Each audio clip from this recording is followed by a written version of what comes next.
Iran, Israel এবং লেবাননকে ঘিরে মধ্যপ্রাচ্যের যে নতুন উত্তেজনা, সেই উত্তেজনা কোন দিকে মোড় নিচ্ছে সে সম্পর্কে অনেকে নানা রকম শঙ্কা করছেন, বিশ্লেষণ করছেন। কিন্তু পরিস্থিতি যে বিস্ফোরণমুখ এ ব্যাপারে কোনো সন্দেহ নেই। বিশেষ করে ইরান ক্ষেপণাস্ত্র হামলার জবাবে ইসরায়েলের পক্ষ থেকে মৌখিকভাবে যে প্রতিক্রিয়া জানানো হয়েছে তা ভয়ঙ্কর। তারা বলেছে যে ইরান বড় ধরনের ভুল করেছে, তার মাসুল দিতে হবে। তার মানে হচ্ছে যে তারা পাল্টা কোনো ব্যবস্থা নেবে বা ভয়ঙ্কর রকম একটি আঘাত হানার প্রস্তুতি নিচ্ছে, এবং সেটি সরাসরি ইরান যেহেতু সরাসরি ইসরায়েলকে হামলা করেছে, তার জবাব ইসরায়েলও দিতে চায়। সেই হামলার ধরনটা কি হবে? ইরানের যে পারমাণবিক স্থাপনা আছে সেখানে কি হামলা করবে? সেই হামলা যদি করে ইসরায়েল, তাহলে পরিস্থিতি কি হবে? আরও ভয়ঙ্কর একটি পরিস্থিতি তৈরি হবে এবং রীতিমতো বলা যায় যে একেবারে লণ্ডভণ্ড হবে মধ্যপ্রাচ্য। এমন অবস্থায় মার্কিন যুক্তরাষ্ট্রের অবস্থান সেই ব্যাপারে জো বাইডেন মুখ খুলেছেন। তিনি বলছেন যে ইরানে যে পারমাণবিক স্থাপনায় ইসরায়েলি হামলা, সেই হামলায় কোনোভাবেই তাদের সায় নেই। অর্থাৎ যদি তারা হামলার পরিকল্পনা করে থাকে, সেই পরিকল্পনায় যুক্তরাষ্ট্রের কোনো সায় থাকবে না। এতে বোঝা যায় যে যুক্তরাষ্ট্র এই পরিস্থিতি নিয়ন্ত্রণ করতে চায়, কিন্তু কিভাবে নিয়ন্ত্রণ করবে সেটা তারা বুঝতে পারছে না। তারা আবার বলছে যে ইসরায়েলের প্রতিক্রিয়া জানানোর অধিকার আছে। তার মানে ইরান হামলা করলে ইসরায়েলেরও প্রতিক্রিয়া জানানোর অধিকার আছে। বোঝা যায় যে জো বাইডেনের এই জবাব এবং প্রতিক্রিয়া জানানোর অধিকারের কথা বলে আসলে তারা একটা সীমিত পরিসরে পাল্টাপাল্টি চায়, কিন্তু বড় আকারে কোনো যুদ্ধ চায় না।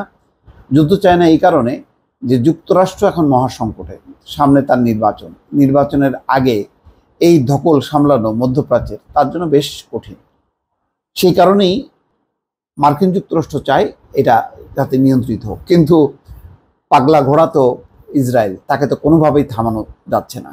সে তো দক্ষিণ লেবাননে ইতিমধ্যে ঢুকে পড়েছে এবং গ্রামগুলোতে হামলা চালাচ্ছে, পাল্টা প্রতিরোধ করছে হিজবুল্লাহর সেনারা, এবং সেই প্রতিরোধে ইতিমধ্যে ইসরায়েলের 8 জন সৈন্য নিহত হয়েছে।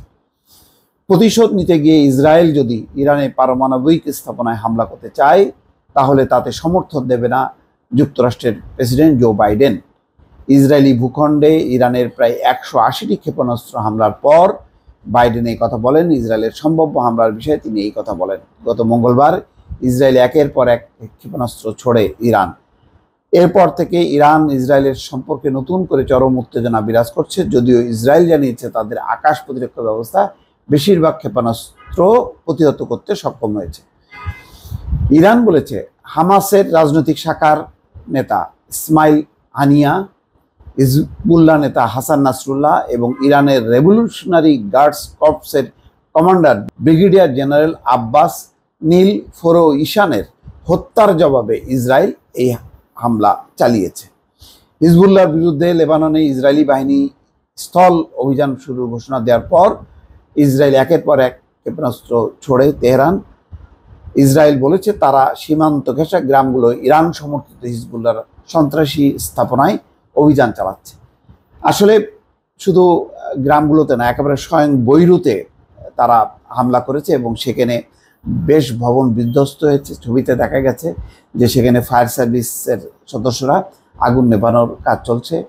ইতিমধ্যে আবার হিজবুল্লাহ 100-র উপরে ক্ষেপণাস্ত্র ছুড়েছে ইসরায়েলকে লক্ষ্য করে, এবং হুতিরাও রকেট হামলা করছে। মোট কথা একটা ত্রিমাত্রিক বা বহুমাত্রিক সংঘাত কিন্তু ইতিমধ্যে শুরু হয়ে গেছে, এবং আরও যদি অন্য কোনো দেশ জড়িয়ে পড়ে তাহলে বোঝাই যাবে যে এই গোটা মধ্যপ্রাচ্যে এই যুদ্ধ ছড়িয়ে পড়তে আর বেশি সময় লাগবে না।